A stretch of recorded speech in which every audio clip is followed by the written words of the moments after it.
Caroline Dennett. Caroline was a safety consultant for Shell, who publicly quit her contract in May 2022, calling them out for their environmental harms. She now takes every opportunity to highlight Shell's historic and ongoing reckless operations, especially in the Niger Delta. Caroline Dennett, thank you. Hello everyone, thank you so much for my introduction. So often when I have a platform, I do use it to describe the evils of the fossil fuel industry, especially Shell, because I've been inside the belly of the beast and it is every bit as oily as you would expect. I take every opportunity to call out and condemn Shell's horrific pollution in Ogoniland and across the Niger Delta. Their reckless operations and murderous presence, state capture that ensures successive governments give them licence to spill.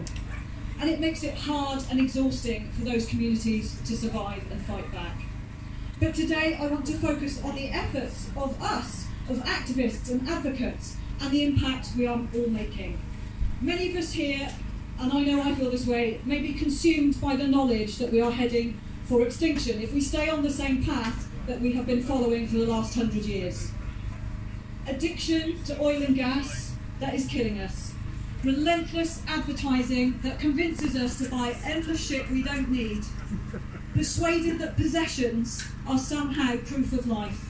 Possessions are not proof of life. Nature and love are proof of life. There is another path we can take. We can connect with nature. We can recover from those addictions. Because I don't accept extinction. I accept a new beginning for humanity. We have taken a long time to wake up and smell the petrol, but people are waking up and rising up. Not everyone understands the science of climate change, but almost everyone understands pollution and how precious and joyous nature is, because we are nature and nature is us. Despite the upheaval and the pain and the suffering and the conflict that the world is currently experiencing, I believe justice is coming. Better is coming. Cleaner is coming. I feel it and I see it. I see the signs all the time, across the sections of our society, in businesses, in communities, amongst students, activists. It's becoming and happening in nations all across our world. The status quo, they want us to believe that we are alone and we are afraid. But we are not alone and we are not afraid. So what am I seeing that convinces me that we're on the right foot and on the right path? Here's some examples.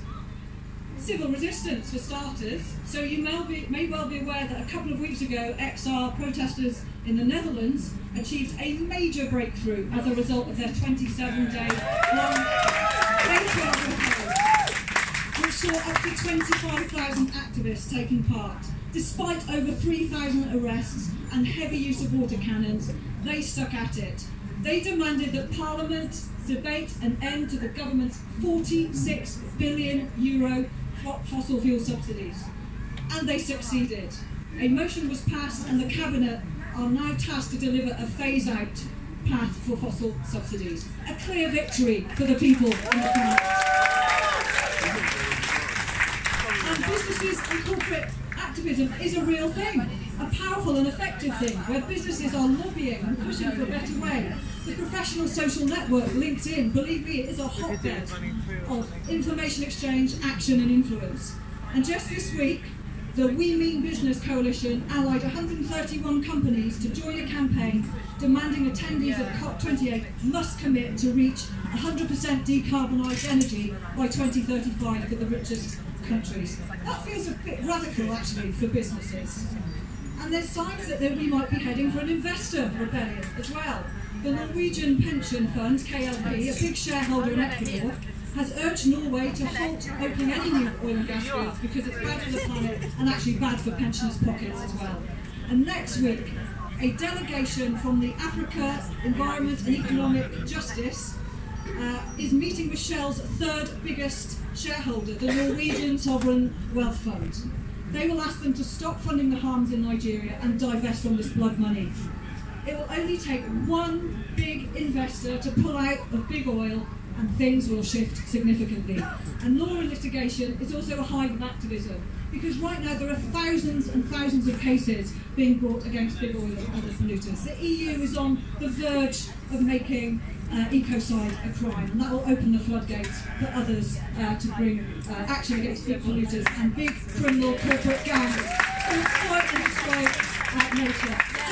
So there are all these signs that I see. We are pushing from all corners and it's making a difference. We need more people to join this great thrust forward, because extinction, it's not an option. Not for us and not for the million other species who we have put at risk. We are not alone and we are not afraid. Thank you.